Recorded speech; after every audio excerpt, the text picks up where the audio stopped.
Dalam hadis sahih, Nabi Muhammad menceritakan 3 kelompok orang. Tiap kali dia sholat, sholatnya nggak akan terangkat dari kepalanya 1 jengkal pun. 1 jengkal pun. Teman-teman saudaraku sekalian, sholat tuh buat diterima mesti keangkat dulu. Gimana ceritanya kalau keangkat aja enggak, gimana mau diterima? Dan kalau diterima baru ada pilihan, mau dibalas apa nggak dibalas. Tuh kayak WhatsApp. Saudaraku sekalian, kalau belum terkirim gimana mau diterima? Terkirim aja belum? Terkirim dulu baru diterima kalau ada sinyal, kan begitu ya? Nah kalau misalnya nggak ada sinyalnya gitu kan, terus nggak terkirim atau nggak keterima, gimana mau dibalas teman-teman? Demikian pula dengan amal ibadah kita gitu kan, ada syaratnya keangkat dulu, artinya keangkat terkirim gitu. Nah habisnya terkirim kemudian baru diterima apa enggak sama Allah, kemudian habisnya diterima atau enggak, baru kemudian Allah balas atau enggak balas. Nah, ini ada kelompok orang sholatnya tidak keangkat 1 jengkal pun dari atas kepalanya. Siapa mereka ya Allah?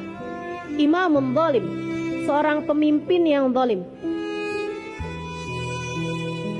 Camat kek, bupati kek, wali kota kek, gubernur kek, apalagi presiden. Pemimpin-pemimpin yang zalim, sholatnya tidak terangkat 1 jengkal pun karenanya atas nama cinta. Saya sampaikan kepadamu, nggak usah ada yang nyalon.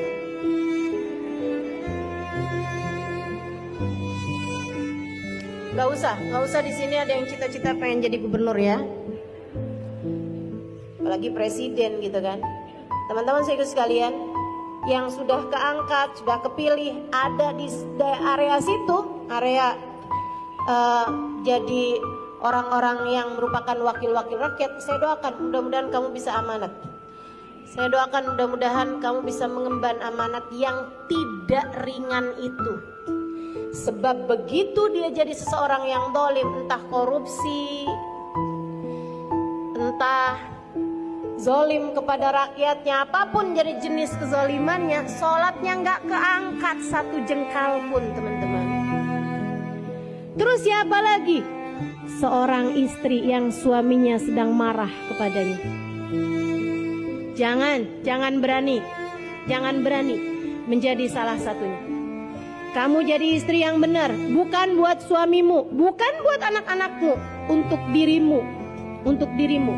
Bukan demi kebahagiaanmu yang singkat di dunia ini teman-teman, akan tetapi untuk hubunganmu yang sangat erat dengan Allah Subhanahu wa ta'ala. Allah bisa murka bersama dengan kemurkaan suamimu, dan Allah bisa ridho kepadamu bersama dengan keridhaan suamimu. Udah yang sabar aja jadi istri dek, yang sabar aja jadi istri mbak, yang sabar aja jadi istri kak, yang sabar aja jadi istri bu.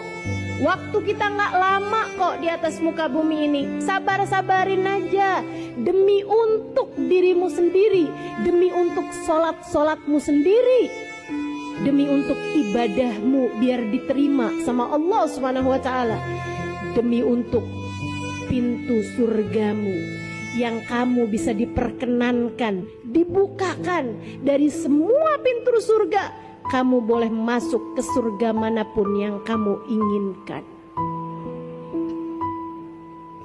Kurang apa balasan Allah buat istri yang soleha? Kurang apa balasan Allah untuk istri yang mampu sabar menghadapi suaminya? Udah sabar-sabarin aja. Tuh Asia, tuh suaminya dia adalah Fir'aun. Segitunya dia bisa jadi istri yang soleha. Teman-teman, kabarnya Asia tuh kalau sama Fir'aun dianggap nggak nurut, itu ditaroin di kayak tempat tidur gitu yang dibuat dari api, yang dibuat dari besi, di bawahnya api dinyalain, dipanggang. Fir'aun mau bikin Asia jadi Asia panggang. Lah suami kita kan nggak Fir'aun amat. Ayolah.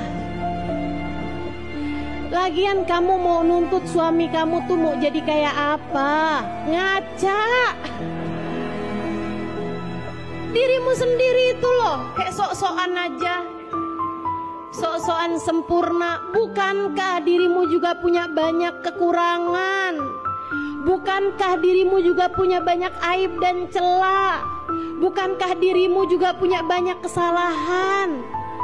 Ayo belajar untuk bisa jadi seorang perempuan yang mudah-mudahan tiap kali kamu sholat Allah berkenan memandangmu dengan pandangan penuh rahmat. Yang ketiga, dari orang yang sholatnya gak akan pernah keangkat satu jengkal pun. Ini sholat. Sholat tuh ibadah yang paling banyak kita lakukan dibandingkan dengan puasa, dibandingkan dengan haji, teman-teman, bandingkan dengan zakat, kan begitu. Segitunya aja Allah gak mau menerima sholat kita satu jengkal pun. Yang ketiganya siapa? Akhwan mutasoriman, orang yang lagi gak akuran. Yuk liatin hatimu, dendam sama siapa hatimu itu? Hah? Punya kebencian sama siapa hatimu itu? Diapain sampai bisa segitu dendamnya? Diapain sampai kamu bilang seumur hidup gak akan pernah saya maafkan orang itu? Baik teman-teman sekalian yang saya muliakan, akhwan mutasoriman, dua orang yang sedang gak akuran, ada dendam di hati kita sama siapapun, menghalangkan sholat kita diterima sama Allah, menghalangkan ibadah haji kita, ibadah umroh kita buat terima sama Allah. Jadi yuk sama-sama saling benerin diri, biar kita ketika mengerjakan ibadah apapun aja jadi ibadah yang layak diterima sama Allah Subhanahu wa ta'ala.